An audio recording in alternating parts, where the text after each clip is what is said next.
Sekarang kita akan masuk ke dalam pembahasan mengenai bagaimana cara membaca tabel input-output.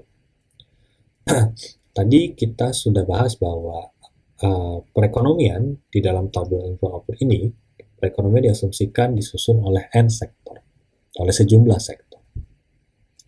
Nah, secara singkat, di dalam tabel input-output itu disusun oleh berbagai kuadran. Okay? Penggunaan input antara itu disimpan di dalam kuadran 1. Jadi kalau kita lihat di sini, misalkan kita punya sektor 1, baris 1 ini, sektor 1. Output dari sektor 1 ini itu adalah sejumlah Y1. Nah, Y1 ini kalau kita bedah, itu digunakan oleh sektor 1 sebanyak Z11 dalam proses produksinya, sektor 1 ya. Dalam proses produksi sektor 2 digunakan output sektor 1 sebanyak Z12. Dalam proses produksi sektor 3 itu menggunakan output sektor 1 sebanyak Z13 dan seterusnya. Selain digunakan dalam proses produksi oleh sektor lainnya, output sektor 1 itu juga digunakan sebagai atau dikonsumsi oleh rumah tangga sebanyak C1 atau digunakan sebagai barang modal atau investasi I1 atau dikonsumsi oleh pemerintah sebanyak G1 atau diekspor sebanyak X1. Jadi kalau kita lihat, jika input antara ini, penggunaan input antara oleh seluruh sektor, penggunaan input antara sektor 1 misalkan kita jumlahkan semuanya, yang berapa yang dikonsumsi oleh berapa output sektor 1 yang dikonsumsi oleh sektor 1, 2, 3, dan seterusnya itu dijumlahkan. Nah, ini adalah input antara. Kemudian ditambah dengan permintaan akhir, konsumsi, investasi, government spending, dan ekspor terhadap barang sektor 1 kita jumlahkan, maka penjumlahan keduanya adalah kita dapatkan output dari sektor 1 tersebut, Y1. Demikian juga untuk sektor 2, Y2, dan seterusnya. Jika persamaan untuk setiap sektor ini, kita bariskan, kita susun dalam bentuk baris-baris seperti yang di bawah ini, maka tercipta suatu matriks. Oke, jadi matriks ini itu menyimpan pertama informasi transaksi input antara. Oke, ini yang disimpan di dalam kuadran 1. Kemudian ada bagian permintaan akhir, ini disimpan di kuadran 2. Kemudian total outputnya, yaitu kombinasi dari input antara dan juga permintaan akhirnya, itu disimpan di kolom terakhir dari tabel input output. Selain menggunakan input yang tadi diproduksi oleh sektor-sektor lain di dalam negeri, dalam proses produksi juga digunakan barang-barang impor. Misalkan tadi ada mesin jahitnya itu mungkin diimpor dari negara lain. Nah, penggunaan impor oleh masing-masing sektor ataupun oleh konsumen, ataupun oleh pemerintah, ataupun oleh untuk barang modal, itu disimpan di dalam baris setelah kuadran 1 dan 2 tadi. Jadi di kuadran 1 dan 2 tadi kita tambah satu baris di mana isinya adalah data impor oleh setiap sektor dan juga oleh permintaan impor oleh untuk permintaan akhir di sini. Nah, ini secara matematis itu seperti di kiri, persamaan yang ada di layar kiri kita ini. Jadi impor input antara itu direkam sebagai tambahan baris di sektor 1, kemudian impor untuk memenuhi kebutuhan permintaan akhir itu disimpan sebagai tambahan baris di kuadran 2, kemudian totalnya menjadi tambahan baris di kolom terakhir.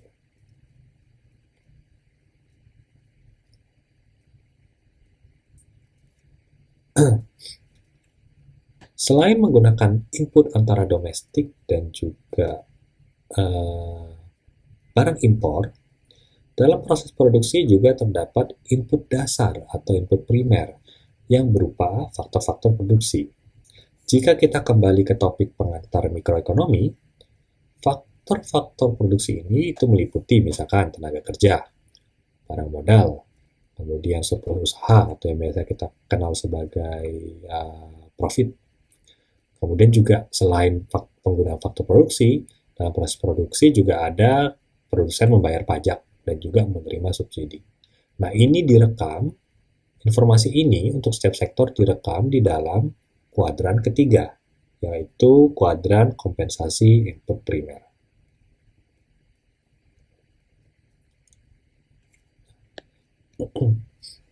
Jadi, inilah yang direkam oleh tabel input output. Jadi kalau kita menjumlahkan ini, misalkan informasi-informasi ini secara baris, maka kita akan mendapatkan total output dari setiap sektor. Kalau kita jumlahkan secara kolom, maka kita akan mendapatkan informasi mengenai struktur input yang dipakai setiap sektor. Jadi sektor 1 menggunakan input dari sektor 1, 2, 3, dan seterusnya, menggunakan barang impor, kemudian berapa dia bayar pekerjanya, itu direkam secara kolom. Tapi kalau mengenai bagaimana output itu digunakan oleh setiap sektor dan juga permintaannya, itu direkam secara baris. Karena ini esensinya adalah merekam hal yang sama sebetulnya, maka output itu harus sama dengan input. Karena ya kalau satu sektor itu merekam satu output, misalkan outputnya totalnya 100 juta. Nah, 100 juta output ini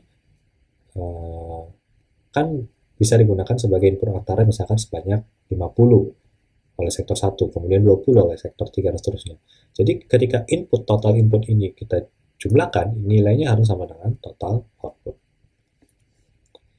Nah, menariknya ketika kita membandingkan baris dan kolom ini, berarti membandingkan input dan output ini, maka kita akan mendapatkan dua pendekatan penghitungan PDB yang sering kita temukan di data makro. Jadi kalau kita samakan baris dan kolom, kemudian kita masukkan persamaan matematika dari yang sudah kita lihat sebelumnya, kita akan mendapatkan dua sisi persamaan. Di sisi kiri, kita mendapatkan PDB menggunakan pendekatan nilai tambah, di mana kita menjumlahkan upah, kemudian menjumlahkan balas jasa atas penggunaan barang modal, kemudian balas jasa atas kewirausahaan atau surplus usaha, pajak, dan sebagainya. Ini nilai tambah. Kemudian ada pendekatan PDB, yaitu pendekatan pengeluaran. Ini yang biasa kita cukup familiar ya, ada konsumsi, investasi, pengeluaran pemerintah, ekspor, dan impor. Jadi ini dua hal yang sama, dengan pendekatan berbeda direkam oleh tabel input-output. Sebetulnya terdapat lagi suatu kuadran keempat, yang memperlihatkan input primer yang secara langsung didistribusikan ke sektor-sektor permintaan akhir. Jadi bagaimana L digunakan, labor digunakan oleh konsumen rumah tangga, oleh pemerintah, dan sebagainya. Tapi informasi ini digunakan dalam sistem neraca sosial ekonomi atau yang biasanya kita kenal sebagai Social Accounting Matrix, SAM. Nah, untuk kepentingan penyusunan tabel I/O, kuadran 4 ini itu tidak akan disajikan. Nanti itu ada analisis yang berbeda di luar topik input-output yang kita bahas hari ini.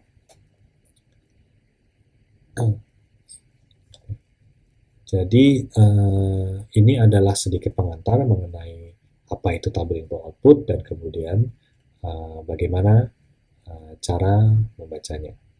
Berikutnya kita akan masuk ke dalam topik mengenai bagaimana mendapatkan tabel input-output sendiri.